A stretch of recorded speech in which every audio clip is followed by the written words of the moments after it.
This is Rani. Welcome to Rani's ANS. So आज का हमारा टॉपिक है partial equilibrium and general equilibrium, इसमें का डिफरेंस। पहले हम क्या देखेंगे, इक्विलिब्रियम मतलब क्या है, इक्विलिब्रियम इन इकोनॉमिक्स मतलब क्या है। Economics equilibrium refers to a state where economic forces such as supply and demand are balance. मतलब क्या कि हम लोग बोलते हैं ना कि वो एक टाइम पे सप्लाई एंड डिमांड ये दोनों सेम हो जाते हैं। ओके, सप्लाई एंड डिमांड तो पता है ना तुम लोगों को। सप्लाई मतलब जो हम लोगों को मार्केट से मिलता है वो सप्लाई, और जो हम मांगते हैं उसको हम क्या बोलते हैं, डिमांड। ओके, जब ये बैलेंस आ जाता है इसमें तब उसको इक्विलिब्रियम बोलते हैं। It is a condition where all the relevant economic variables remain stable. मतलब क्या, जो prices, quantities, wages, interest rate ये सब नहीं देखे जाते और ये स्टेबल रहते हैं, तब क्या होता है, डिमांड और सप्लाई सेम हो जाता है। अभी हम इसमें ये कैसे हम बोल सकते हैं कि स्टेबल रहते हैं। मतलब अभी देखो कि अगर हमें कुछ सप्लाई हो रहा है और उसका प्राइस अगर अगर 30 रुपीज़ है किसी का, तो हमारा डिमांड भी उतना है कि हाँ चलो ये 30 रुपीज़ में हमने ले लिया। अगर हम 30 रुपीज़ के 10 पैकेट्स ले रहे, फाइन, और सप्लाई भी है उतना और हम ले रहे हैं, उसका जब प्राइस ये सब जब सेम रह जाता है ना, प्राइस, क्वांटिटी, इंटरेस्ट रेट जब सेम रहेगा ना, तब हम क्या करते हैं, डिमांड और सप्लाई ये एक ही कर देते हैं, बराबर है। तो इसको हम क्या बोलेंगे, इक्विलिब्रियम। अभी इतना इक्विलिब्रियम का लिखने की आपको ज़रूरत है नहीं कि मतलब उसका मीनिंग है ना, लिख सकते हो, ऐसा कोई ये नहीं है। जब आप डिफरेंस बिटवीन लिखोगे ना, तो ओनली डिफरेंस बिटवीन लिखना है, बट स्टिल मैंने आपको वो समझा दिया। अभी हम डिफरेंस बिटवीन को स्टार्ट करते हैं। Partial equilibrium. पार्शियल इक्विलिब्रियम क्या है, पार्शियल मतलब हम लोग बोलते हैं ना कि एक पार्ट कर दिया, पार्ट्स करते हैं हम, तो वो होता है पार्शियल इक्विलिब्रियम। तो उसमें का एक पार्ट ये किस में आता है, पार्शियल इक्विलिब्रियम में। Focuses on a single market. Okay, single market का जो इक्विलिब्रियम है उस पर हम फोकस करेंगे। जनरल में क्या है, focuses on equilibrium in all the market simultaneously. Simultaneously मतलब हम लोग बोलते हैं ना कि एक ही बार में हम सारे मार्केट्स का इक्विलिब्रियम पे फोकस करते हैं। स्कोप क्या है, analysis one market in isolation. अभी अगर वो पार्ट है तो हम एक ही चीज़ पे फोकस करेंगे ना ही 10 चीज़ों पे। तो यही है कि वो एनालाइज एक ही मार्केट का करता है। ओके, जनरल में क्या है, एनालाइजेस द एंटायर इकोनॉमी और मल्टीपल इंटरकनेक्टेड मार्केट्स। मतलब जो इंटरकनेक्टेड और भी मार्केट्स होंगे तो उस पे भी हम क्या करते हैं, उसका भी एनालिसिस निकालते हैं, उस पे भी फोकस हमारा जाता है। इंटरडिपेंडेंस। अभी इंटरडिपेंडेंस क्या है कि अगर देखो, अगर कोई पार्ट, एक ही पार्ट है, तो क्या लगता है कि वो दूसरी चीज़ों पे डिपेंड करेगा, नहीं, वो क्या है, इंडिपेंडेंट है। तो इट इज़ अ पार्शियल, और उससे कोई दूसरे मार्केट से उसका कोई संबंध है नहीं। जनरल में क्या है कि उसमें आपको डिपेंडेंट रहना ही पड़ेगा। मार्केट्स आर इंटरडिपेंडेंट, मतलब अगर एक मार्केट में थोड़ा भी चेंज आ जाए ना, तो वो दूसरे इसको भी इफ़ेक्ट करेगा। तो यहाँ पे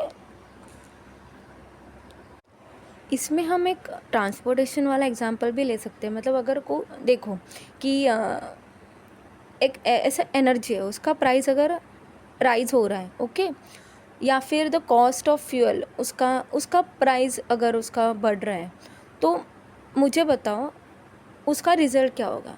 ट्रांसपोर्टेशन प्राइस कॉस्ट राइज हो गया, तो अगर एक जगह पे वो प्राइस हो गया, तो आगे जाने के लिए उसका तो प्राइस, गुड्स का भी प्राइस उतना ही बढ़ेगा ना, गुड्स एंड सर्विसेज का प्राइस, क्योंकि क्या होता है कि ट्रांसपोर्टेशन पे डिपेंड करता है, राइट।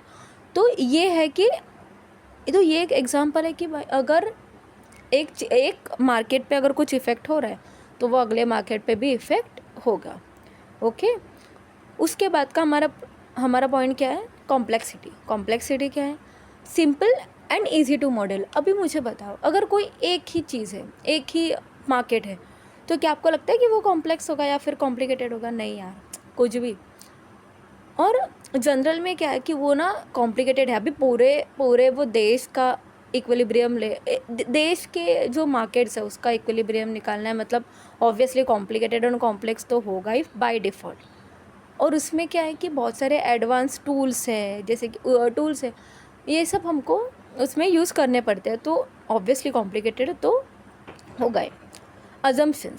अजम्पशंस क्या है, अदर मार्केट रिमेन्स कॉन्स्टेंट, मतलब अभी मैंने बोला आपको कि जो पार्शियल इक्विलिब्रियम है उसमें क्या है, बाकी की जो मार्केट है ना उससे कोई फ़र्क पड़ता है नहीं, वो कांस्टेंट रहने वाले। जनरल में obviously all markets adjust simultaneously to maintain equilibrium, मतलब क्या कि अभी मैंने जो एग्जांपल आपको दिया कि उनको एडजस्ट करना पड़ता है, अगर ये बढ़ेगा ना तो सामने वाला भी उसको भी बढ़ना ही पड़ेगा। ओके, फीडबैक इफेक्ट्स, अभी एक ही थिंग है और एक ही मार्केट है उसका, तो दूसरे मार्केट से वैसे भी उनको कोई ये पड़ेगा नहीं, फ़र्क पड़ेगा नहीं कि भाई वो सामने वाला क्या बोल रहा है, सामने वाला मार्केट क्या बोल रहे हैं। और फीडबैक लेंगे क्या, वो सामने वाला देगा भी नहीं।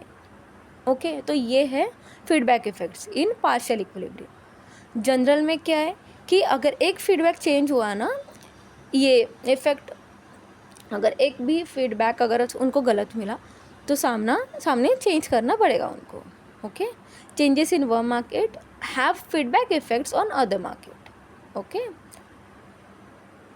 Analysis focus, what is analysis focus, specific market outcomes, example price and quantity. Okay, उसमें क्या है, प्राइस एंड क्वांटिटी, उसमें स्पेसिफिक अगर कोई है कुछ है तो ही उसमें वो फोकस होगा। जनरल में क्या है, broad systematic economic interactions and adjustment, इसमें क्या है बहुत ज़्यादा है, सिस्टमैटिक तो रहना ही पड़ेगा बाय डिफ़ॉल्ट, और उसमें एडजस्टमेंट्स भी बहुत सारे। टाइम हराउजन क्या है, शॉर्ट टर्म है और लोकलाइज इफेक्ट्स है। ओके, समझा, क्योंकि वो छोटा है, ऑब्वियसली शॉर्ट टर्म में रहेगा, लोकलाइज रहेगा, उतना ही रहेगा। ओके, इन जनरल में क्या है, लॉन्ग टर्म है और इकोनॉमी वाइड है, यहाँ पे लोकल नहीं है, यहाँ पे पूरा इकोनॉमी का है। Okay, usefulness, suitable for analysing isolated markets, मतलब कि जो आइसोलेटेड कोई मार्केट्स होंगे ना तो उसको एनालाइज करने के लिए हम ये पार्शियल इक्विलिब्रियम यूज़ कर सकते हैं। और शॉर्ट टर्म इफेक्ट, जिसका शॉर्ट टर्म इफेक्ट होने वाला है, ऐसे ही चीज़ों पे पार्शियल इक्विलिब्रियम यूज़ होता है। जनरल में क्या होता है, suitable for analysing large scale, मतलब जो लार्ज स्केल जो है ना, लार्ज स्केल पे जो इकोनॉमिक में जो वर्किंग होता है या फिर जो मार्केट्स है उस पे हम जनरल इक्विलिब्रियम यूज़ करते हैं। और वो क्या है, इकोनॉमी वाइड चेंजेस, मतलब उसमें क्या है कि इकोनॉमिकली वो वाइड चेंजेस आ जाते हैं।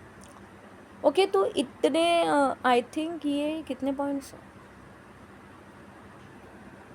ये 9 पॉइंट्स है, तो मैंने 9 पॉइंट्स सिखा दिए हैं आपको, जितने पॉइंट्स लिखने आपने लिख सकते हो एग्ज़ाम में। ओके, सो अगर आपको मेरा ये एक्सप्लेनेशन पसंद आया हो तो सब्सक्राइब कर देना, लाइक कर देना, शेयर कर देना। Thank you so much, bye.